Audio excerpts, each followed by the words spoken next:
تقدیم است به تمام پیشمرگه های قهرمان کردستان که به خاطر کسب حق تعیین سرنوشت مبارزه می‌کنند.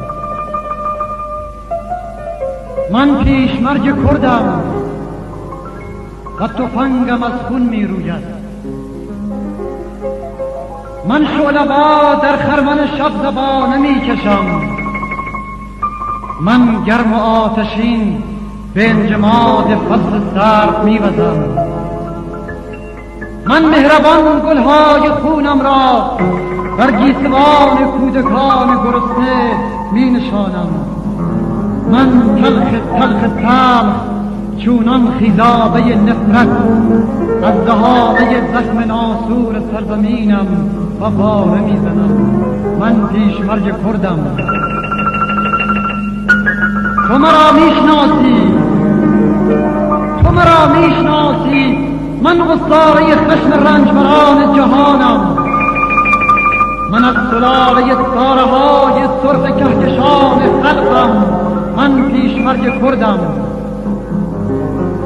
قلبم برای تو می‌تپد ای دورترین انسان رنج دیده زمین. قلبم برای تو می‌تپد. کردستان این سرزمین خون و حماس اینک قلب خونین ایران است که آزادی را پرجوش و پرتوان فریاد می‌زند. من پیشمرگ کردم و تفنگم از پیشانی آسمان خواهد گذشت و دنیا را پر از زلزله خواهد کرد.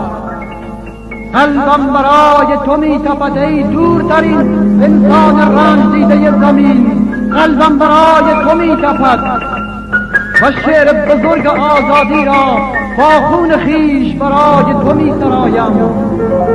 من پیشمرگ کردم و رفتار تفنگم را با درس‌های سرخ لنین مشق می‌کنم. یک سنگر یک سرود. دشمن به چه می‌اندیشد؟ سرزمین من تابوت نیست که به خاکش بسپارند.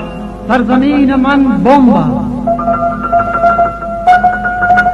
دشمن به چه می‌اندیشد؟ سرزمین من تابوت نیست که به خاکش بسپارند. سرزمین من بمب است.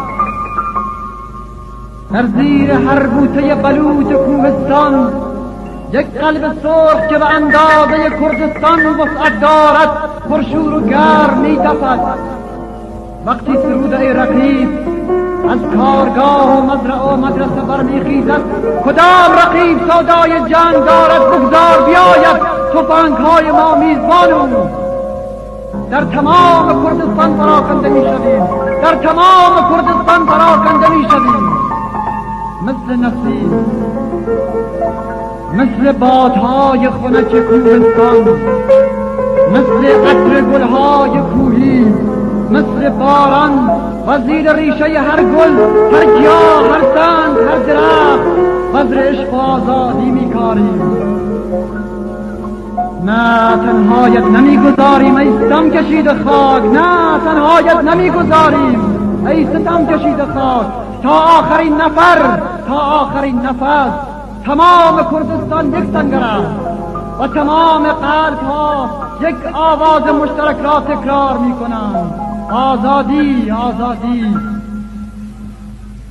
امروز دشمنان، آنان که سر در آخر امپریالیسم دارند، در سرزمین من بمب و گلوله و توطئه می‌کارند.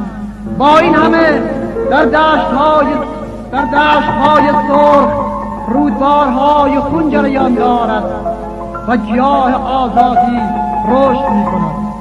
بگذار بمب‌هایشان منفجر شود. بگذار بمب‌هایشان منفجر شود. سرود سرخ رفیق کلاشینکوف رساتر است. مرگ بر دشمنان خلق.